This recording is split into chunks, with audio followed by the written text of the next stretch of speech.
Bismillahirrahmanirrahim. Assalamualaikum warahmatullahi wabarakatuh. Halo Bapak Guru hebat. Perkenalkan, saya Nurman Hadi SPD, CGP Angkatan 10 dari Kabupaten Payang, SMP Negeri 5 Payang. Di tugas 1.4 budaya positif, yaitu aksi nyata saya tentang mengenai kesepakatan kelas. Kesepakatan kelas adalah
izin ya, masih belajar.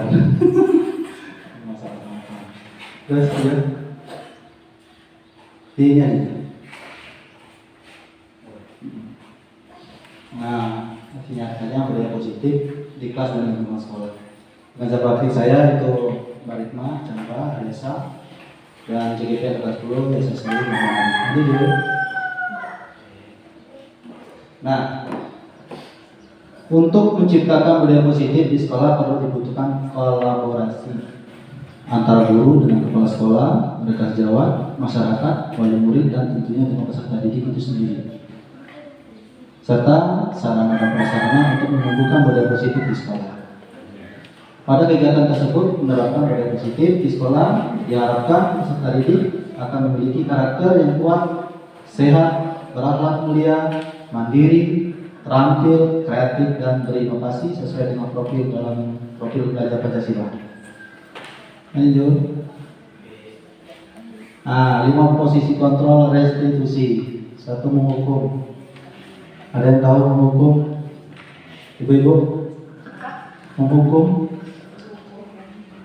Pernah menghukum? Pernah menghukum? Kategori menghukum apa biasanya? Kalau menghukum kilat, bagaimana?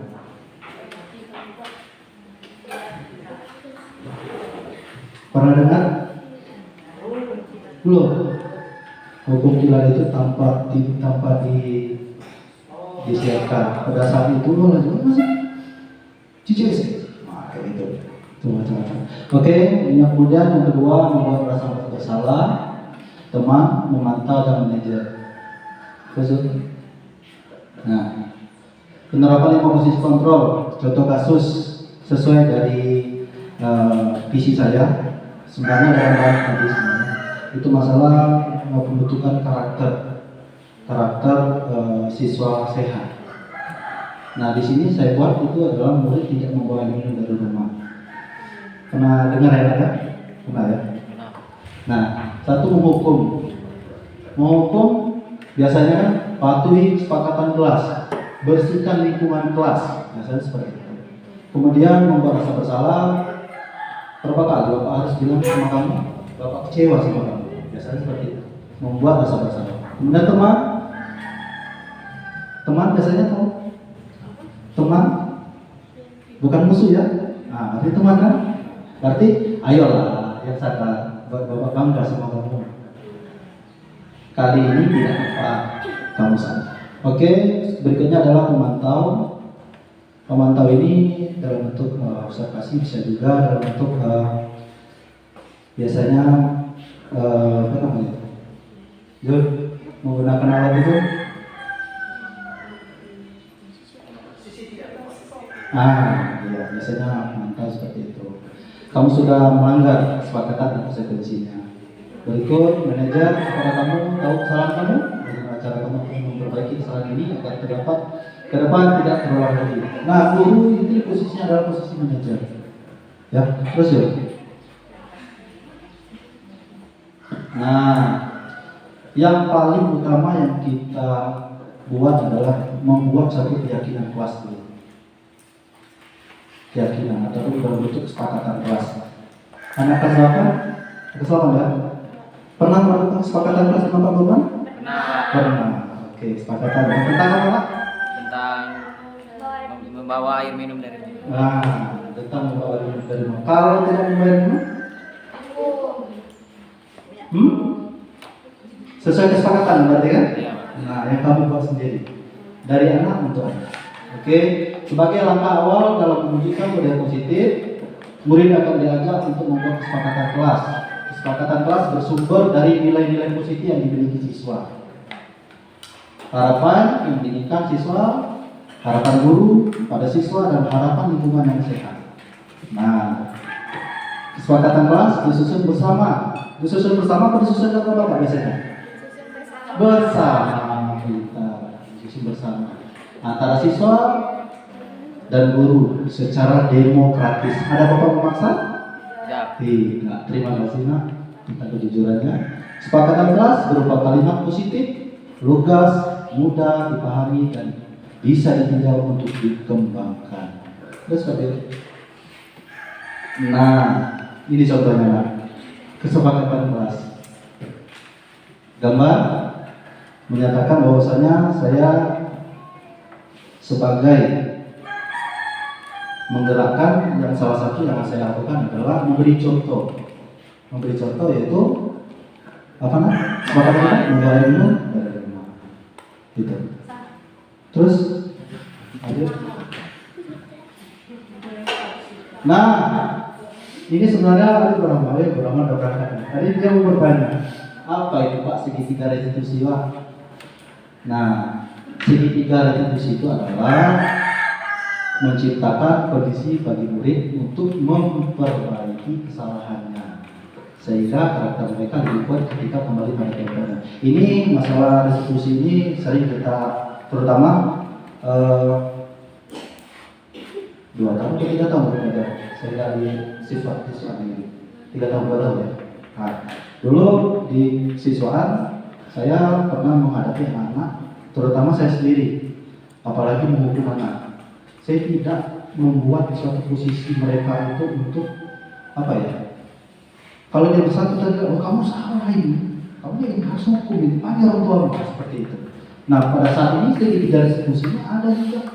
Sistemnya ini salah satu pelajaran yang sangat berharga bagi saya sendiri, terutama dari pengalaman yang saya sudah lakukan. Ternyata banyak masalah, gitu.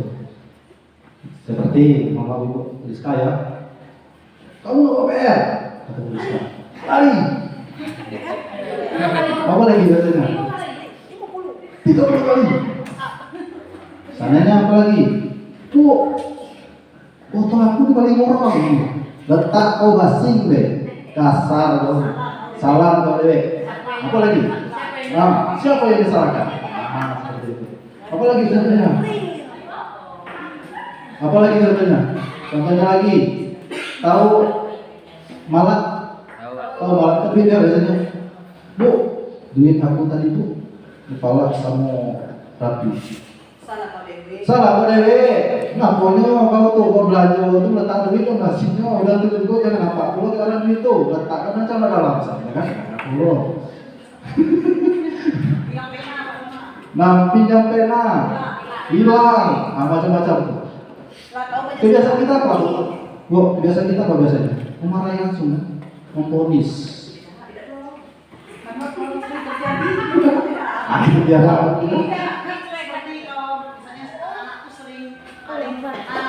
Kan kejadian itu berulang. Berulang. Artinya kalau sudah tahu berulang kalau kawannya semakin jangan nanti. Jadi misalnya kalau kawannya balik, di bawah. Berarti kemandirian itu ya. Kemandirian harus tumbuh situ. Bagus sekali. Oke. Sama-sama. Oke ya, ini waktu kita langsung eksekusi. Ambil. Nah, tahap eksekusi pada 3. Menstabilkan identitas. Apa itu menstabilkan identitas? Contoh seperti ini. Seandainya anak ini botolnya diambil oleh si Rapi sama Bapak, anggap aja sebagai ini ya, sebagai murid. Pak, botol saya diambil Rapi. Kira-kira Rapi marah nggak? wih dong, wih. Jangan jujur itu. Kawet kilo nggak kau ya? Rapi, Iya. kira-kira botolnya diambil sama Bapak marah nggak? Tidak. Bukan. Sebagai Oh, kawan, Pak. tadi kan guru. Ya Bapak kan dulu, Bapak sebagai siswa. Kira-kira Bapak ambil? Marah lah, Pak. Marah kan? Kira-kira menstabilkan identitas pada saat itu apa? Apa yang dirasakan Rapi? Marah? Tertuduh, musuh kan. Rasanya pengen mukul nggak? Pengen mukul apa? Pengen mencaci maki macam-macam situ. Tergantung lawan. Kalau sama anak, Dulu lawan siapa? Kalau dia biasa membuat kesalahan mungkin kita emosi tinggi. Tapi kalau teman tadi jarak atau tekan mungkin kita terima. terima. Iya. Oh, berarti nggak apa-apa diambil botol itu. Tidak maksudnya kesalahannya mungkin hilang. Hilang. Ini disengaja bu. Maksudnya ini disengaja. Disengaja. Oh main-main gitu. Disengaja. Memang sudah tabiatnya memang pengen ngambil botol si Rapi. Kira-kira apa? Masih marah apa? Marah. Apa lagi nih? Ngadu. Ngadu. Iya, ngadu. Apa lagi? Rapi dewe aja. Apa? Nur rapi cuman. Apa lagi? Menurut dia? Kesal aja. Kesal. Macam kan? Nah di sini Bapak Ibu menstabilkan identitas itu kita jangan langsung memponis. Nah inilah yang saya sampaikan tadi dari Anda. Memponis saat itu dasar kamu letaknya masih udah 7 kok ambil. Mana orangnya? Kok sini? Kita ukur. Itu adalah menstabilkan identitas karena anak dalam posisi emosional. Oke. Kemudian memvalidasi tindakan yang salah. Kita memberi pengertian pada anak. Bahwasanya langsung kita bertanya pada mereka sendiri. Dia yang marah, kita langsung bertanya sama mereka. Ya berulang kali. Itu harus ada salah. Oh gitu. Berarti ada maunya itu. Ada maunya. Kita kan memang ada soalnya kalau kita menghadapi sekarang kita kalau lagi marah kita Nah, langsung. Nah inilah yang kita harus kita emosional yang langsung. Makanya pada biasanya anak kan kebanyakan ya, banyak anak-anak tuh langsung kalau biasanya melapor ya. Melapor. Kalau nggak melapor biasanya makanya terjadi yang tidak inginkan. Itu salah satu lain. Nah, yang memvalidasi tindakan yang salah dan setidaknya kita lakukan dengan suatu tujuan yaitu memenuhi kebutuhan dasar. Kalau kita memahami kebutuhan dasar apa yang mendasari sebuah tindakan akan memenuhi bukan cara-cara yang efektif untuk memenuhi kebutuhan tersebut. Kemudian menanyakan keyakinan. Nah, apakah kamu yakin akan melakukan hal seperti itu? Seperti kita lihat kamu bisa Pak menanyakan keyakinan langsung anak lagi marah. Nah, nanti ada sebenarnya. Oke, teori kontrol. Kita harus mengontrol anak jangan sampai anak itu berbuat berlebih. Nah, dari tiga restitusi ini juga ada juga yang harus kita pahami. Kita tanyakan dulu. Kebanyakan kalau seandainya memang tidak bisa kita kita selesaikan, otomatis itu adalah tidak lanjut terus. Berikut. Nah, ini segitiga restitusi. Terus dulu. Nah, tahap tahapan segitiga retribusi. Di sini saya buat contoh ya. Kemarin itu tahapan segitiga retribusi. Contohnya kali ini ada dua kasus yang akan ditindaki. Kasus yang pertama itu kasus siswi Askia. Nah, yang sering dirundung, dicemooh dan diancam oleh teman sekelasnya di waktu jam istirahat. Yang kedua kasus siswi Nabila. Botol minumnya sering diambil oleh teman sekelasnya di waktu jam istirahat. Mohon Bapak Ibu, mungkin ada yang salah-salahnya di botol nanti di sini, bukan berarti itu sudah bersalah, itu sebagai sampel. Oke itu dulu. Nah, perundungan pada siswi Askia yang membuat perundungan perubahan sikap. Ketika sedang mengajar, saya melihat siswi Askia yang biasanya aktif dalam pembelajaran menjadi termenung lemah dan lesu. Lapar kan? Lapar kan?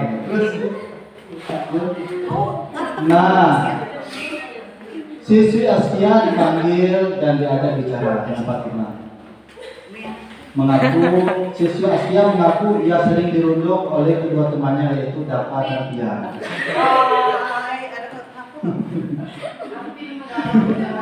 Kasus perundungan tersebut membuat Askia menjadi anak yang pendiam, tidak bisa diri dan terbuka.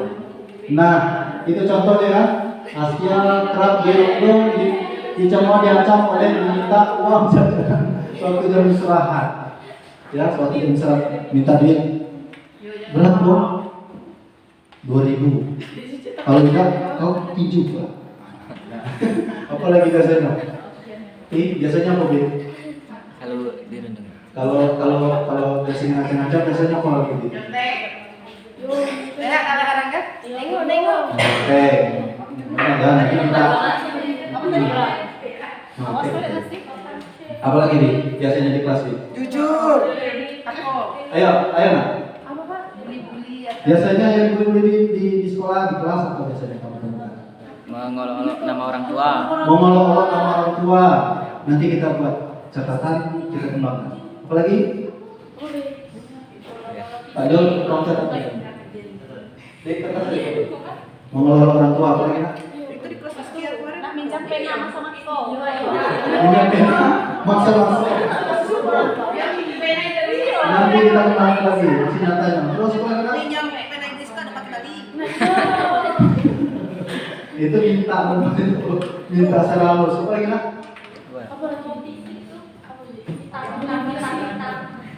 Apalagi nak? Mungkin rasis atau apa? Hah? Rasis apa? Apa itu? Rasis seperti mengolok kulit. Itu dikucilkan. Oh, mengolok ras. Iya ras. Ras, oh fisik, boleh. Buat apa lagi nak? Kita ambil 5 aja. Body shaming lah. Apa lagi? Nanti kita minta 5 aja. Apa lagi? Ada 3. Apa lagi? Dah, contekan dah. Jahil. Main-mainan tapi kemalatan. Jahil. Jahil. Boleh jahil. Apa lagi? Udah, 4 aja yang betul. 4 aja berarti. Oke. 3 jadi lah. Oke. Nah, di sini kan apa betul? Nanti balik. Nanti itu catatan saya betul. Terus. Lanjut. Nah.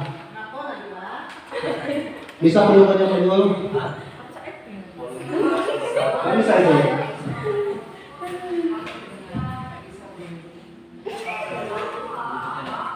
Ulang dari awal. Nah, ini sekitar.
Sekilas ya, sekilas penyelesaian segitiga restitusi.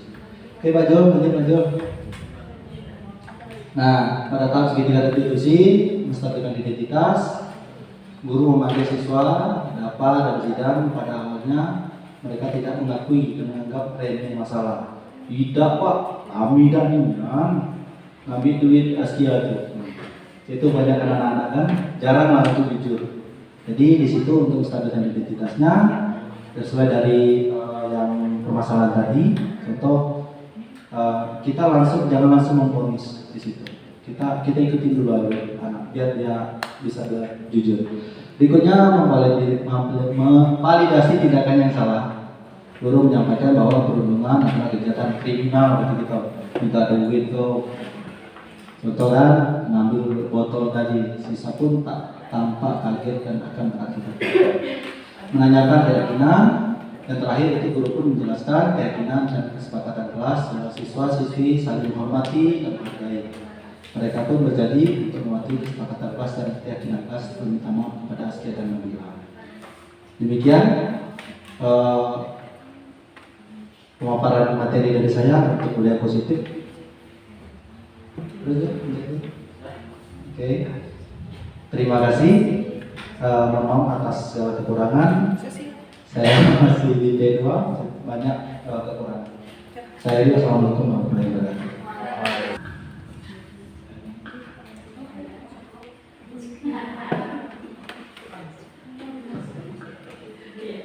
Ada, silakan Pak Jun.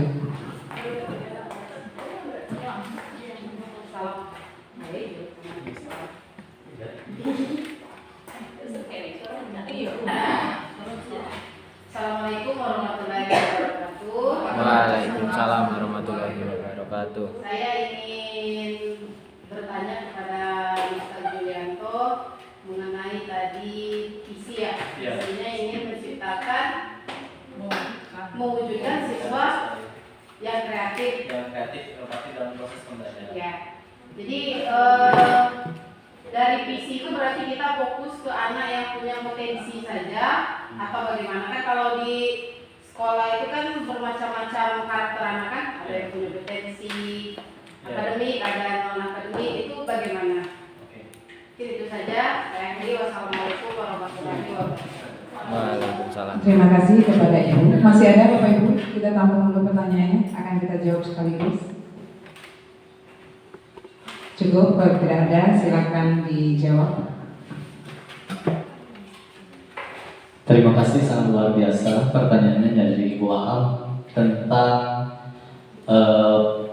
visi tadi, yaitu menciptakan pembelajaran yang inovatif sehingga menimbulkan siswa yang kreatif di kelas. Benar kata Ibu Aam bahwasannya siswa ini memiliki latar belakang yang berbeda-beda. Ini berdasarkan materi kurikulum yang sudah ada, bahwasanya kita telah diajari berdiferensiasi ataupun bagaimana kita melihat suatu potensi atau yang dimiliki oleh siswa dan kebutuhan seperti apa. Oleh karena itu adalah kewajiban kita sebagai guru harus melakukan beberapa tahapan seperti apa. Yang pertama kita harus melakukan berupa survei, bisa dikatakan seperti itu. Kita lihat ataupun observasi. Untuk awal kita lakukan observasi saja, kira-kira si A ini potensinya di mana, si B ini seperti apa potensinya, apakah audiovisual, visual dan kinestetik, kita lihat dulu seperti apa. Nah, untuk relasinya dengan tujuan visi dan visi dari yang telah saya rancang tadi, tentunya dalam pembelajaran diferensiasi kita harus melakukan sebuah inovasi yang berdasarkan kodrat zaman sesuai dengan pemikiran Ki Hajar Dewantara seperti itu. Saya pernah membuat sebuah media pembelajaran yang bertemakan games, kemudian bercampur AI-nya ada dan kabutnya ada, jadi saya kolaborasikan itu. Jadi kita bisa bersama-sama memanfaatkan teknologi yang sudah ada seperti itu, seperti AI tadi, kemudian dan lain sebagainya. Dan kemudian temanya games, saya lihat di sini perkembangan anak-anaknya suka main game seperti itu, sehingga saya buat temanya seperti games. Dalam pembelajaran itu mungkin saya pernah share di grup salah satu media pembelajaran seperti itu. Nah, yang saya harapkan dari visi itu adalah kita sebagai guru kreatif dalam membuat satu media pembelajaran sehingga siswa itu semangat, tidak hanya yang tidak memiliki potensi tadi yang berbeda-beda pun mereka semangat untuk datang untuk belajar di kelas seperti itu. Jadi kita harus sesuaikan dengan kodrat zaman, kemudian kodrat alam. Meskipun kita terbatas misalkan di daerah jauh dari perkotaan, akan tetapi itu bukan menjadi sebuah tantangan, akan tetapi itu menjadikan sebuah semangat kita untuk merubah pendidikan yang ada di sekolah jauh tersebut. Oleh karena itu kita harus selalu intinya membuat variasi mengajar setiap pertemuan, tidak hanya satu materi dengan metode ceramah saja dan lain sebagainya. Seandainya pun tidak ada koneksi internet, kita bisa memanfaatkan lingkungan pembelajaran yang ada. Mungkin di lingkungan kita bisa belajar di luar kelas seperti itu, agar kita lebih agar siswa lebih termotivasi, semangat. Itu tadi. Terima kasih.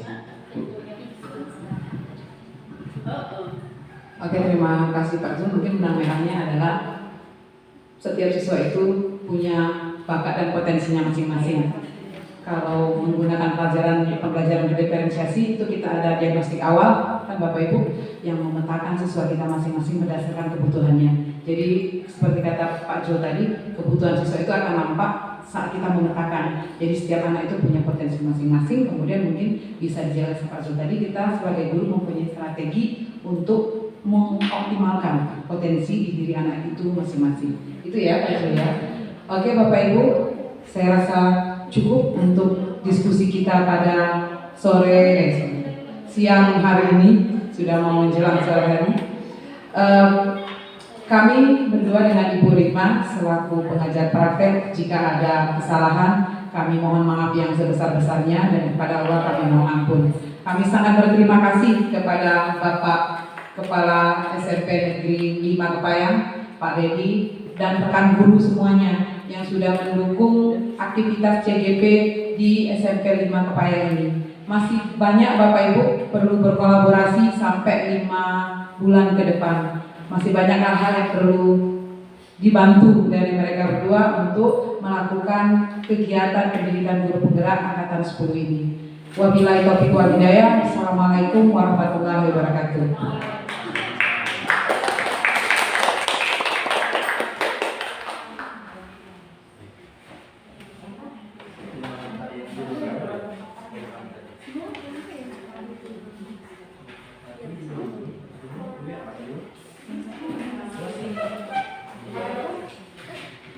Mohon kita foto bersama Bapak.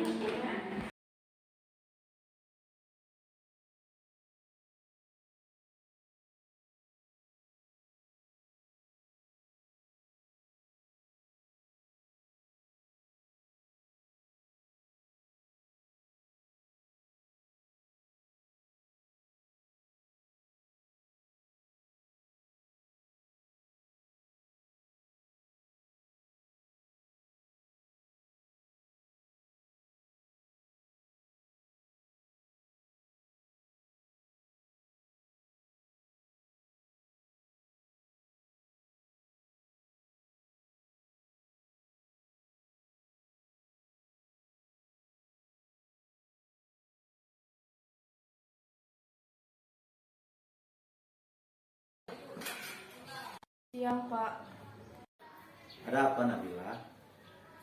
kesel Pak, kesel banget. Botol minumku sering diambil Jidan. Ya, aku marah lah Pak. Aku ngatain Jidan di depan kelas. Dasar jahil, kesel banget. Oh, gitu. Ya pastilah kamu marah dan kesal.